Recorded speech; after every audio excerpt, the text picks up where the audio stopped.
Frank Petzold, VFX supervisor for All Quiet on the Western Front. This is obviously based on a famous book that's also inspired by a real life event. So what were your conversations like when you joined the film with Edward Berger? Well, it was interesting because Ed and I, we've done a show before together. We did The Terror together. So we sort of knew how each other, how we tick and what Ed wants, and he knew how I work and all that. So he called me up and basically started with, do you want to, bring the band back together? I want to do All Quiet on the Western Front. And there was a big gulp because it's such a historical and literary iconic book that so before you start thinking about VFX or technology or how we're going to do it, it's your first thought is like, oh my God, you really want to touch that? Because it's such an important book, and especially with the current events. So it was sort of, right away, when the first passes of the script came out, we met very quickly with all the departments, SFX, makeup, and costume, because we all knew that this thing had to be, in VFX, you want to usually be bigger, be louder, have the newest stuff and all that stuff. But we knew right away that this is material where the actor has to shine and everything else has to sort of take a step back. And I think the biggest challenge for us was really just to make sure that we do everything perfect. And so that not only the acting can shine in the foreground, but that we also historically and photographically, it has to be absolutely perfect. It can't be another, big, loud war movie, which is for a VFX artist hard to do. Because we all have those moments where we go, oh, wouldn't it be great? And oh, let's do this, and how about a view from the blah plane when this happens? We didn't want to do that. And also we had to operate on a European budget. It was still quite a big budget, but it wasn't like the big studio budgets. So we sort of came up with a plan or with an approach. And for myself, from my side in VFX, I sort of had to remind myself of the olden days, sort of trying to go back to the roots where, I started with an optical background and then moved into CG, where we really had to, and also tried to do everything in camera. And if it's not in one pass, well, then you have to do 10 passes and really make sure that everything is set up right so that you can add stuff on the day, maybe even as short as an hour later on another piece of the location, and redo the extra elements, because we knew that we really wanted to put the responsibility of the look in photographic elements. There is a boatload of CG and simulations and models, and we scanned everything in there, but we sort of tried the opposite approach. Rather than adding photographic elements to make the CG blend in, we wanted to do the opposite. We wanted to build everything photographically, and then sort of mend it with CG. Of course, there's digital matte paintings and planes and tons of tanks, but you will see that later in the breakdown. It's there's a lot of stuff where, well, I'm looking at my own poster, but Starship Troopers, and that was an approach that we did. And of course, the producers don't want to hear that because it takes a long time on set. Right. So, yeah. And also, the other thing I did is right away I sort of pulled that tooth with the producer, with Malte Grunert, who was very open to everything. I said, we're going to be shooting on a huge location. Can I please have a piece? I want to have an outdoor green screen stage. So where I did additional explosions, and I shot hours or a month worth of running soldiers on treadmills with 6 cameras from different angles. Oh my God. Because we didn't want to do CG. You didn't want to just like expand the depth in afterwards, right, in post. And but like, Yeah. I do like when you what you were saying before about you not wanting to just go big with the explosions. Like it is very apparent when you watch the film, because it's kind of, it's a lot more immersive, like from the like Paul's POV, the soldier's POV, and it's very visceral. Like you feel like you're literally in the trenches with them. Yeah, I mean, it's like the explosions, the all the additional stuff that we did is all real.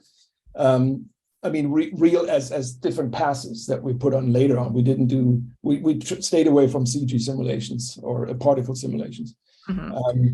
So in terms of like the battlefields, like how, like what was the set like? Like how big was the actual battlefield, and then how much did you have to extend? Well, the battlefield was quite huge to begin with. I mean, for a movie battlefield, but of course we shot at an airport as an abandoned airport in Czechoslovakia. But of course, James Friend loves to use, we shot on 65, and he loves to use those big wide angle lenses. And then of course, you know, at some point you see the runway, you see the green field. And Edward always wanted the battlefield, he wanted it so open and wide that you never see the end of it. At the same time, what sort of became our friend was lots of smoke. I have to admit, there's a bunch of, you know, CG smoke in there, but there's also like burning stuff, just to make it so open that it's almost claustrophobic again. I just remember diving for the first time, and sometimes when you just got blue around you, even though it's infinity, you feel claustrophobic. And that was a feel that we wanted to achieve. So, and of course you have windy days, especially on an airport. So yeah, it was a roto nightmare. I really like the weather aspect of it too, because there was a lot of fog, very foggy, and there's also snow too. And yeah, you're right, like it does feel very claustrophobic. You don't know what's around you. That's really the thing. Yeah. And we used smoke to connect locations, you know, like smoky backgrounds in certain patterns. And then, you know, there's a sequence where he's fighting, there's a one-on-one fight with the Frenchman in a crater where you only see the horizon from looking up. And so we use those same smoke pattern to make sure that there's a proximity to where the battle just took place. But it's funny that you talk about weather. Of course, you know, especially at the time that we're shooting and where we're shooting, you can't really predict the weather. And there's one sequence where there's steel and egg. And I've never had that happen to me on set. We started with a beautiful snowy day, and it was like Christmas-like flakes. It was gorgeous. But come noon, sun came out. All of a sudden, it was like a candy commercial. It was green, and all the snow was gone. So that became a huge visual effects problem in the end. That because the opening scene was so gorgeous that we decided on set, you know what, reshooting this in the same weather, that would be a shame to throw that stuff away. So we put it on VFX to sort of extend the stuff. Of course, with the help of SFX, with Camille in Prague. And I think, I mean, for the entire shooting period, I had meetings with SFX every night, you know, just going, okay, you do this bomb, I do that bomb.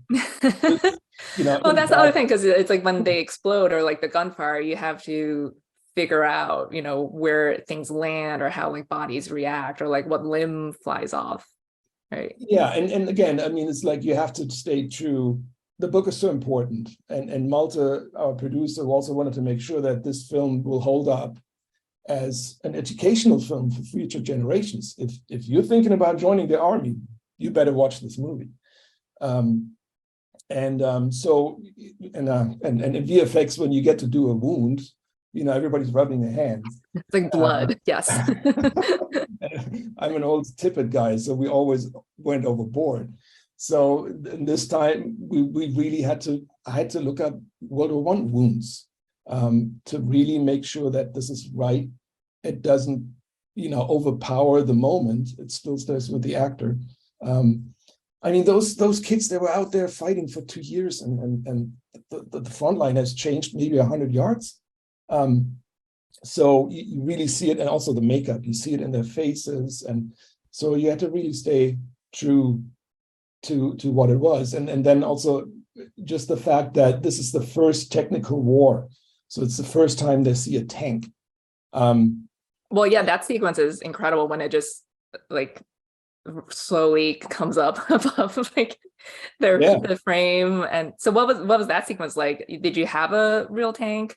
And then like what part of that was like VFX? We had a real tank. It was built on top of an old tank from the 70s or something like that, because those old French Saint-Chamond tanks, they were so huge, and you could put anything under there.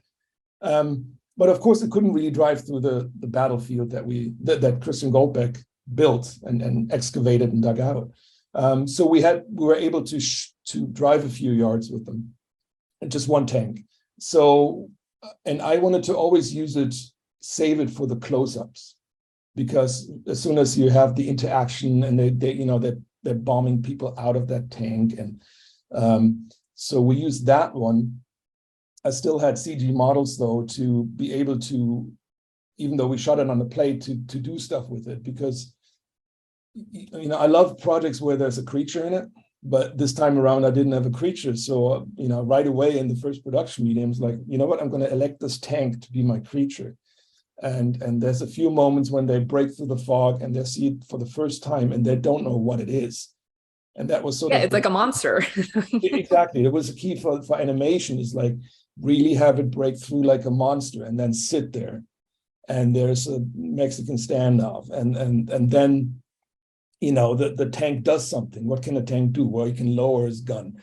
And that's sort of those kind of things. I mean, it sounds silly, but it really became our creature. And then, of course, you have the other stuff, which is horrible, like the flamethrowers. They were first invented at that time. And so it's horrible things to be working on. At the same time, it's interesting because you want to be accurate and you really want to do a historic document. And the other thing is, we had long takes. So it wasn't the typical pace of editing that you see nowadays, which was I absolutely loved. And I remember going to James Frank every other day, the DOP, and I'm like, my first thing is always just to discuss what is the camera doing in terms of movement. And he's just not static. And I would walk away and I'm like, now I never get that. The good old lock off, and there it is. And sure enough, that worked so well because it was a pleasure for the artists to work on a shot that you can actually enjoy, and you can see the detail, and it would sit on the right. You don't have to like cut back and forth and all that. And yeah, it's sort of, and it's not those super fast cuts all the time, and you can actually enjoy your work.